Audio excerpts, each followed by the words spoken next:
Hello दोस्तों, हमारे YouTube channel में आपका स्वागत है। तो आज हम आपके लिए यूनो का सेकंड पार्ट लेके आए हैं। तो अगर आपने यूनो का फर्स्ट पार्ट नहीं देखा है तो इसका लिंक डिस्क्रिप्शन में दिया गया है, इसे जरूर जाकर देखें। तो चलिए वीडियो को शुरू करें। पहला प्रश्न, संयुक्त राष्ट्र संघ चार्टर पर हस्ताक्षर करने वाला 51वां देश था। Option number A Japan, option number B Germany, option number C Poland, option number D Italy. तो इसका right answer option number C Poland. तो इससे रिलेटेड कुछ इंपोर्टेंट नोट्स, वेटिकन सिटी और ताइवान जो यूएनओ के सदस्य देश नहीं है। तो अगला प्रश्न की ओर चलते हैं। दूसरा प्रश्न, निम्न में से किस संस्था का गठन 1944 के ब्रेटन वुड्स समझौता के अधीन हुआ था। ऑप्शन नंबर ए अंतर्राष्ट्रीय मुद्रा कोष, ऑप्शन नंबर बी विश्व बैंक, ऑप्शन नंबर सी एशियाई विकास बैंक, ऑप्शन नंबर डी एक और दो दोनों। इसका right answer option number D एक और दो दोनों। तो तीसरा प्रश्न की ओर चलते हैं। रूस राष्ट्रसंघ का सदस्य कब बना था। Option number A 1925, option number B 1933, option number C 1930, option number D 1919। तो इसका right answer option number B 1933। तो इससे रिलेटेड कुछ इंपोर्टेंट नोट्स, राष्ट्रसंघ की सदस्यता से 1940 में रूस को हटाया गया था। तो अगले प्रश्न की ओर चलते हैं। चौथा प्रश्न, सुरक्षा परिषद के सदस्य देशों की संख्या कितनी है। Option number A 19, option number B 15, option number C 10, option number D 5। तो इसका right answer option number B 15। तो इससे रिलेटेड कुछ इंपोर्टेंट नोट्स, सुरक्षा परिषद का मुख्यालय न्यूयॉर्क में स्थित है। सुरक्षा परिषद के अस्थायी सदस्यों की जो चुनाव होता है वो 2 वर्ष के लिए होता है और सुरक्षा परिषद इसे दुनिया का पुलिसमैन भी कहा जाता है। तो चलिए अगले प्रश्न की ओर चलते हैं। तो पाँचवा प्रश्न, सुरक्षा परिषद के 5 अस्थायी सदस्यों को चार्टर की किस धारा से वीटो प्राप्त है। ऑप्शन नंबर ए धारा 32, ऑप्शन नंबर बी धारा 27, ऑप्शन नंबर सी धारा 23, ऑप्शन नंबर डी धारा 10। तो इसका right answer option number B धारा 27। तो इससे रिलेटेड कुछ इंपोर्टेंट नोट्स, संयुक्त राष्ट्र संघ में वीटो का अधिकार किसे प्राप्त है। सुरक्षा परिषद के अस्थायी सदस्य को। तो अगले प्रश्न की ओर चलते हैं। छठा प्रश्न, भारत अब तक कितनी बार सुरक्षा परिषद का अस्थायी सदस्य निर्वाचित हो चुका है। Option number A 5, option number B 4, option number C 8, option number D 2। तो इसका right answer option number C 8।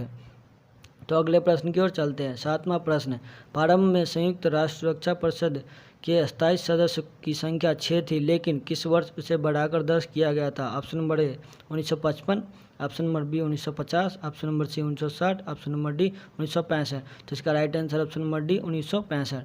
तो चलिए अगले प्रश्न की ओर चलते हैं। आठवां प्रश्न, नीला हेमलेट शब्द निम्नलिखित में से किससे जुड़ा है। ऑप्शन नंबर ए सड़क दुर्घटना के राहत कर्मी, ऑप्शन नंबर बी अग्नि सेवा कार्यकर्ता, ऑप्शन नंबर सी पर्यावरण कार्यकर्ता, ऑप्शन नंबर डी संयुक्त राष्ट्र शांति सेना।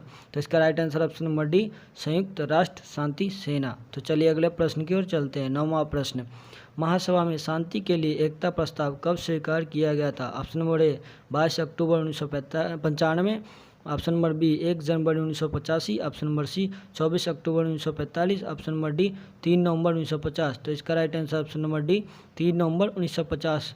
तो इससे रिलेटेड कुछ इंपोर्टेंट पॉइंट्स, संयुक्त राष्ट्र महासभा की प्रथम महिला अध्यक्ष कौन थी। श्रीमती विजय लक्ष्मी पंडित। तो चलिए अगले प्रश्न की ओर चलते हैं। 10वां प्रश्न, राष्ट्रसंघ असेंबली का प्रथम अधिवेशन 15 नवंबर 1920 को किसकी अध्यक्षता में हुआ था। Option number A Churchill, option number B Wilson, option number C Lloyd George, option number D Franklin. तो इसका right answer option number B Wilson.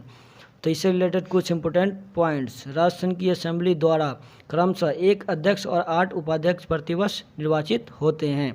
राष्ट्रसंघ की असेंबली की वार्षिक बैठक जनेवा में होती थी। और संयुक्त राष्ट्र संघ की लाइब्रेरी किस नाम से जानी जाती है, तो हेमरशोल्ड लाइब्रेरी के नाम से जानी जाती है। तो अगले प्रश्न की ओर चलते हैं। 11वां प्रश्न, अंतर्राष्ट्रीय न्यायालय में न्यायाधीश नियुक्त होने वाले प्रथम भारतीय कौन थे। Option number A Shri BN Kirpal, option number B Shri RS Pathak, option number C Shri BN Rao, option number D doctor Nagendra Singh. तो इसका right answer option number C Shri BN Rao. तो इससे रिलेटेड कुछ इंपोर्टेंट नोट्स, अंतर्राष्ट्रीय न्यायालय में वर्तमान में जो भारतीय न्यायाधीश है उसका नाम है दलवीर भंडारी। तो चलिए अगले प्रश्न की ओर चलते हैं। 12वां प्रश्न, अंतर्राष्ट्रीय न्यायालय के न्यायाधीश की नियुक्ति कौन करता है। ऑप्शन नंबर ए महासभा, ऑप्शन नंबर बी सुरक्षा परिषद, ऑप्शन नंबर सी 1 व 2 दोनों, ऑप्शन नंबर डी अंतर्राष्ट्रीय जनमत से। तो इसका right answer option number C 1 व 2 दोनों। तो इससे रिलेटेड कुछ इंपोर्टेंट पॉइंट, अंतर्राष्ट्रीय न्यायालय के न्यायाधीश का कार्यकाल होता है 9 वर्षों का। अंतर्राष्ट्रीय न्यायालय में न्यायाधीशों की जो संख्या होती है वो 15 होती है। और अंतर्राष्ट्रीय न्यायालय कहाँ स्थित है, तो हेग जो नीदरलैंड में पड़ता है। तो 13वां प्रश्न और ये आखिरी प्रश्न, दलवीर भंडारी अंतर्राष्ट्रीय न्यायालय में निर्वाचित होने वाले कौन से भारतीय है। ऑप्शन नंबर ए चौथे, ऑप्शन नंबर बी पाँचवें, ऑप्शन नंबर सी तीसरे, ऑप्शन नंबर डी पहले। तो इसका right answer option number B पाँचवें। तो इससे रिलेटेड कुछ इंपॉर्टेंट पॉइंट।